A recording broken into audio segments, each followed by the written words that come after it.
Brothers and sisters, this is Dan Redding, Business Manager of Local 3.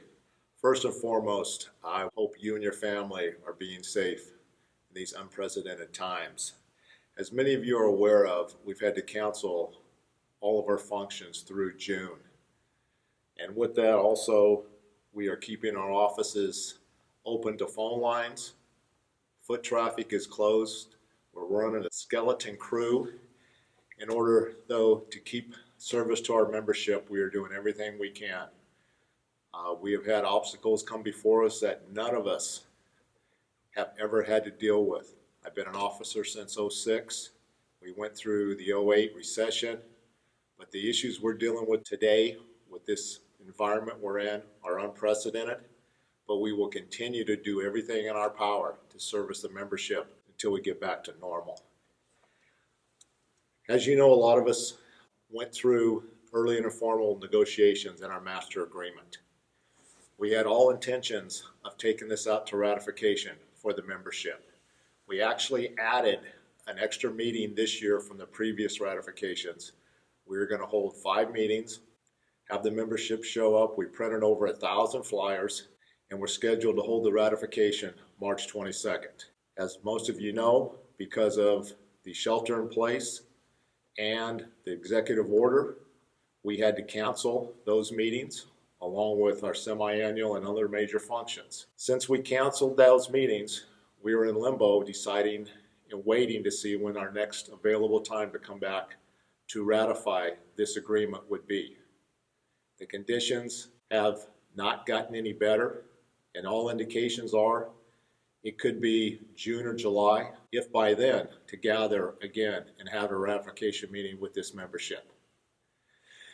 Because of that, our bylaws and constitutions allow us to ratify the agreement in a couple of ways. First, by the membership, which is what we have always done, and I stand by that, and I believe that's the right way to always do it. But if you have to go to another option, we do have a right within our bylaws and constitution that our executive board can ratify an agreement. We've spent a lot of discussion with myself and the officers, and hearing some of the comments from the employers, we feel it's in the best interest of this local union to have our executive board vote and ratify this agreement instead of trying to wait until we possibly lose out the richest agreement we have in the history of Local 3's master agreement because the employers decide to renege on their early and informal TAs that we have. Because of that, we have had our executive board ratify this agreement, and I wanted to present it to you and go over it so everybody understands exactly what this agreement is and what it is going forward. We felt very confident that if we would have taken it out to the membership, this thing would have ratified overwhelming. But because of the condition we're in the environment, we had felt it outweighed the negatives to get this thing ratified without having to take a chance on losing the richest agreement in the history of our master in Local 3. So with that said, I'm going to go through the agreement so everybody understands. We went into the early and informals, and in all honesty, it probably was a lot of luck, but the fact that we were able to get in there with the environment the way it's changed was a huge positive for us. 2 months ago, we had no indication, or anybody did, that we would be in the condition we're in today and dealing with the things we are dealing with. So getting this done when we did and being able to take it out to the members and unable to ratify it, but being able to get it ratified by our executive board for the next 3 years with this agreement, I think you'll see when I present it to you that it's definitely the right thing to do for this membership. When we went into negotiations, we held pre-negotiations in the districts. We had rank and file at the table with us when we did all the early and informal negotiations. They support this 100% when we TA'd it. So without any further discussion, I'm going to go ahead and explain the agreement to you, what was ratified by your executive board, so you'll know exactly what's going on come July 1st when this thing gets implemented. All of this will be available on Local 3's website at OE3.org. The agreement is a 3-year agreement. First year, $2.90. Second year, $2.80. Third year, $2.80. We presented a whole bunch of things to the employer like we always do that came from the membership. They brought in a whole lot of their stuff, and at the end of the day, we were able to get the most money we've ever seen in our master agreement. Classifications, we're able to move into what we'd already done in the crane rental agreement. We moved derricks over 250 tons, go to Group 1. Self-propelled lifting devices, it used to be 350, now it's 250 tons. We moved tower cranes from Group 2A to Group 1A in this agreement. We added to Group 3A bundle extractor, articulating boom crane, truck mounted or otherwise, and we added plant repairman to Group 4.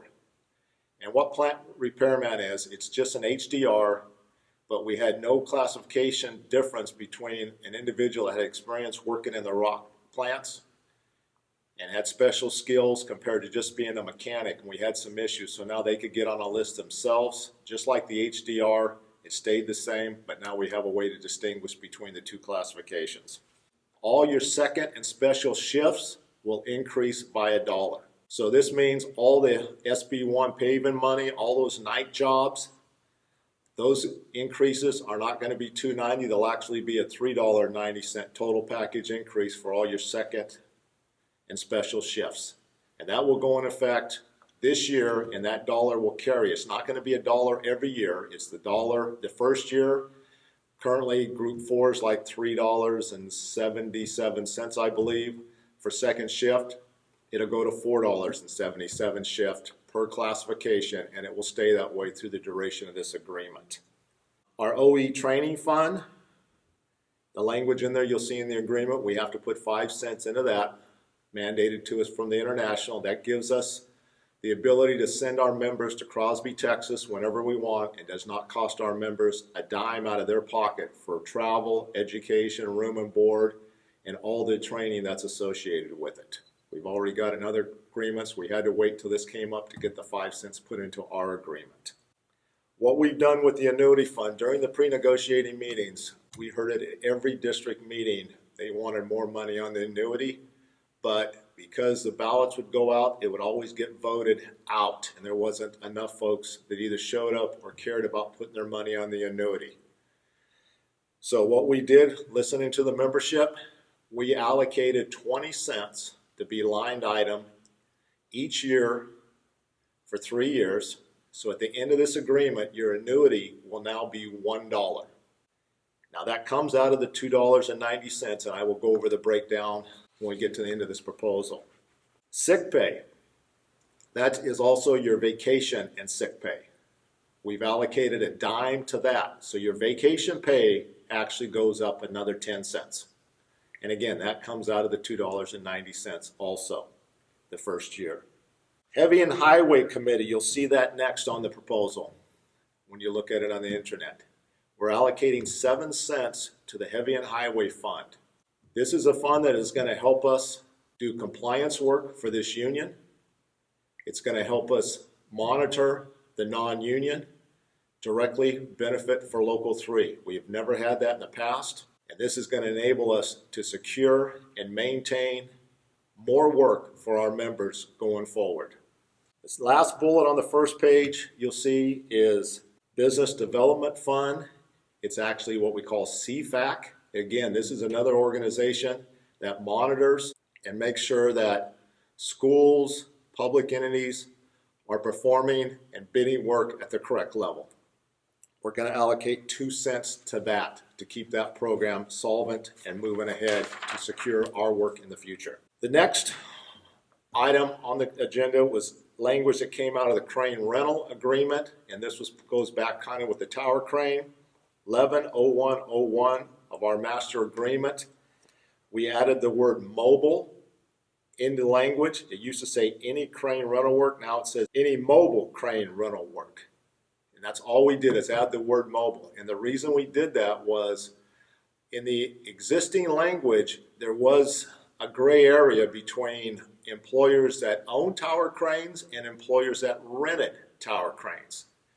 And it actually was a deterrent from an owner owning an actual tower crane being able to bid the work competitively with an employer that did not own a tower crane. So by adding the word mobile, it made it a level playing field for everybody across the board.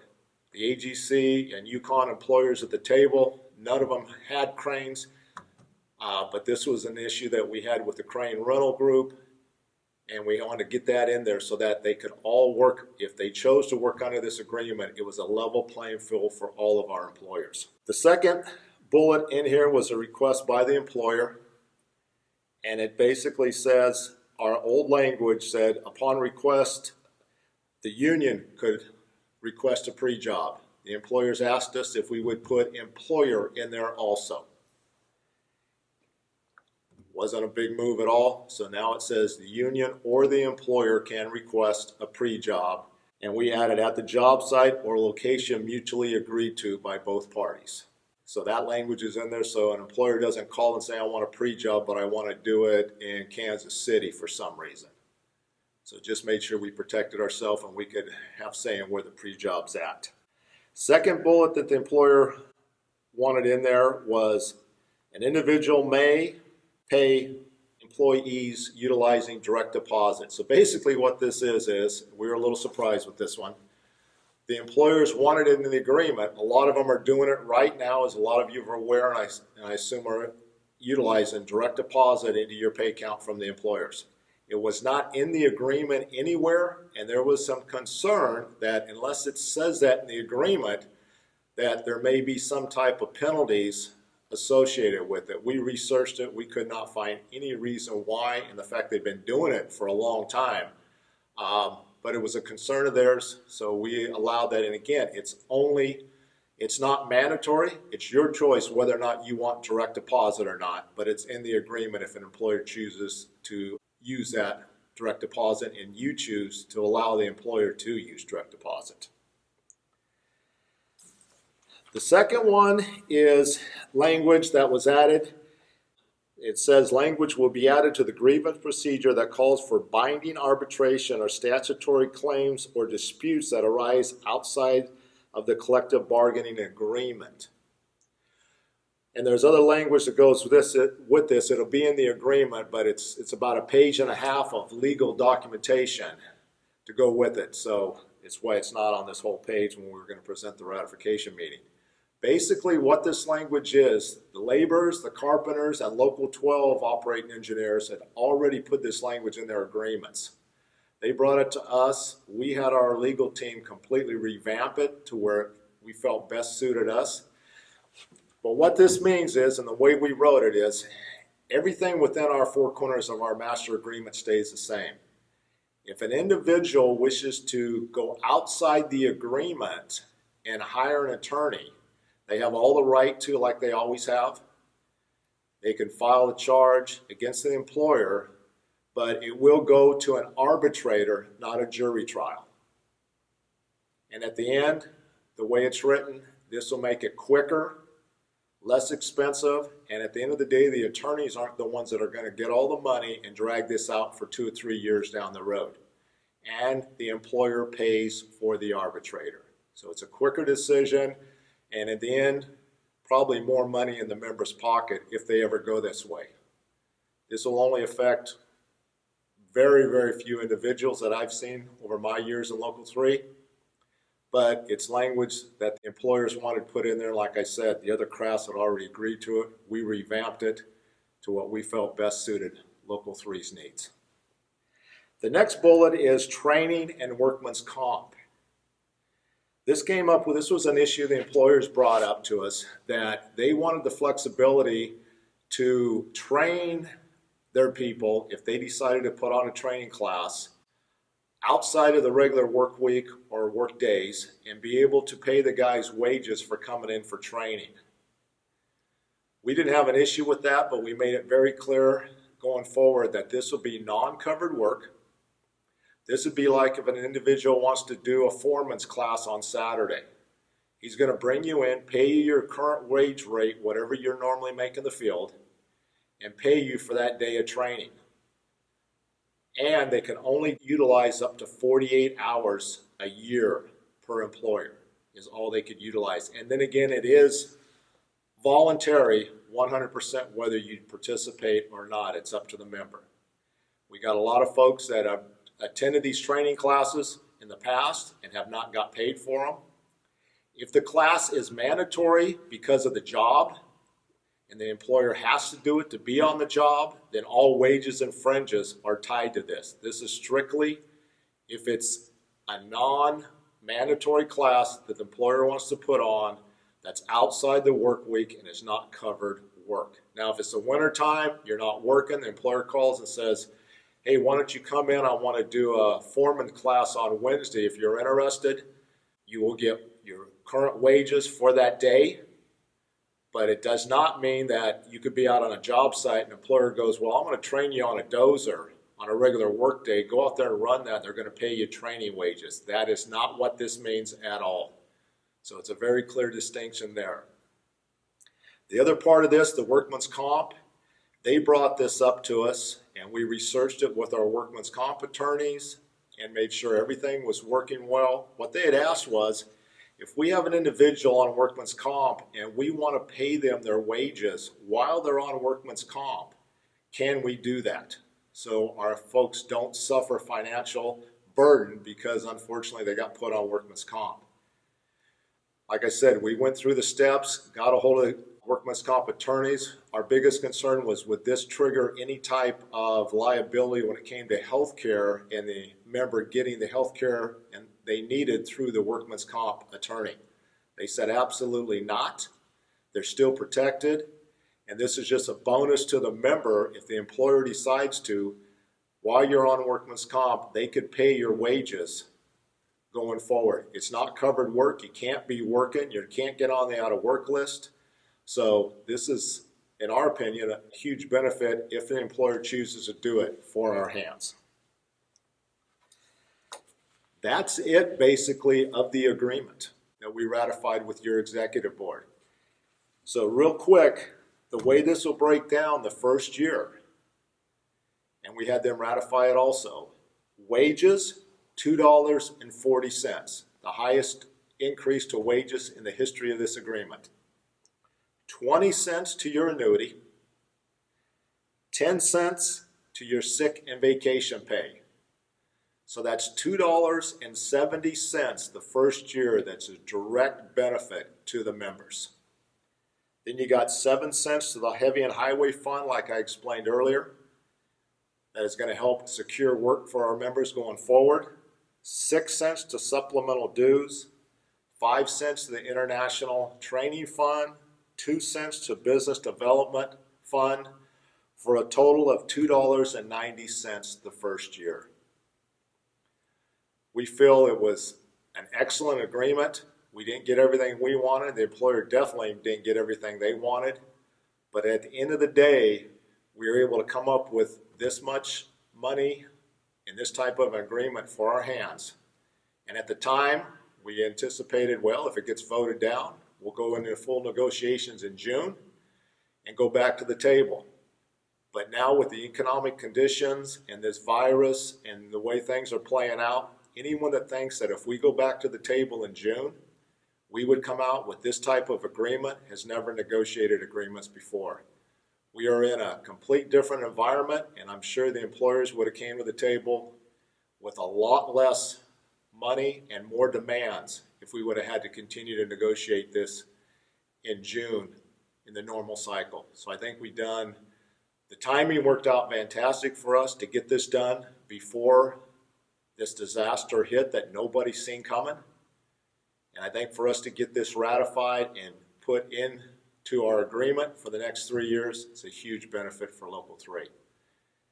We will not continue to ratify agreements like this. As soon as we can, we will go back to ratifying them with the membership, which I believe is the way they should be done. But under this circumstances, in these unprecedented times, I believe this is the right thing to do, and I will stand by that decision. So with that, I hope you see it that it is a very good agreement. We're probably very lucky we were able to do it when we did and get this out to the membership. To you, your family, be safe, and hopefully we will get back to normal life here in the near future and get this behind us.